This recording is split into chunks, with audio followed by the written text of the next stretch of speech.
aligns with U.S. foreign policy interest.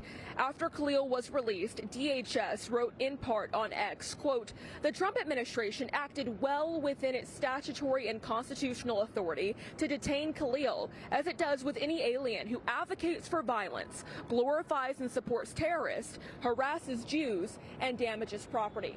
And today we're monitoring to see whether Khalil makes any public remarks now that we're expecting him to be back here in the Big Apple. Molly.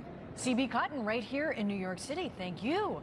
Now let's bring in Kenneth Marcus. He's the founder and chairman of the Brandeis Center, and he served as Assistant Secretary of Education for Civil Rights. He is also testifying in a House hearing on the rise of anti-Semitic attacks on Tuesday.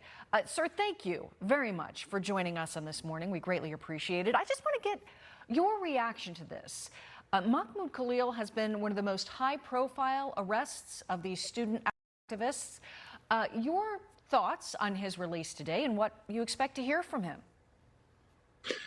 Sure, Molly. So we saw that the first thing that he did after being released from incarceration is to wrap a keffiyeh, a symbol of anti-Israel violent resistance, around his neck, and to say that justice will prevail.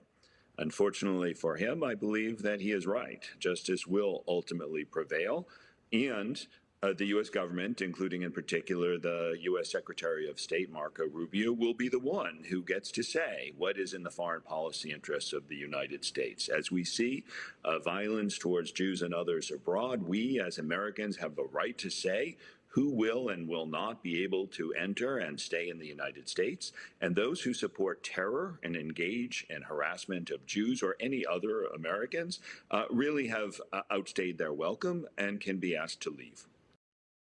Mahmoud Khalil was alleged, or has been alleged to be, among the most powerful student leaders at Columbia University. At Columbia University, they had some of the most high-profile protests, and highlighted some of the very anti-Semitic comments that these protesters were broadly making.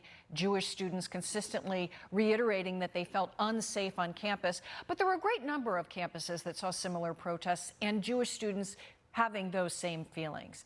You know, going forward, what sort of a message can the government send when it takes such a long time to push back on any of the instigators or the people that, as you mentioned, the Secretary of State would like to see removed from the country?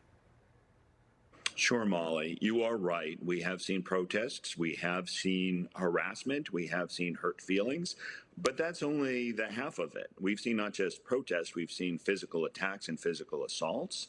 We've seen organized attacks on buildings as well as individuals.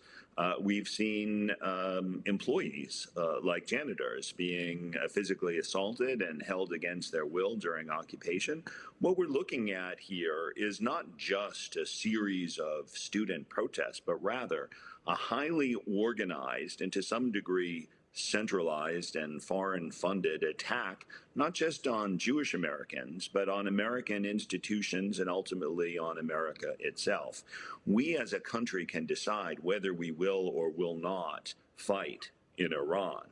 But when the war on terror comes to America, when we see people gunned down on the streets of the United States, we cannot decide to simply let it happen.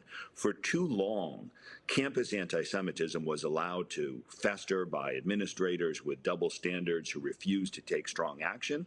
And now we're seeing the same problems from the campuses spilling out onto the streets, with any number of Americans now being at risk of violence. This has to stop. We need to see strong actions from the administration, from the states, from local governments and law enforcement. All right, Kenneth Marcus, thank you very much. And here we are on the cusp of some big changes to student visas as well. But thank you very much for your insights today. We greatly appreciate it.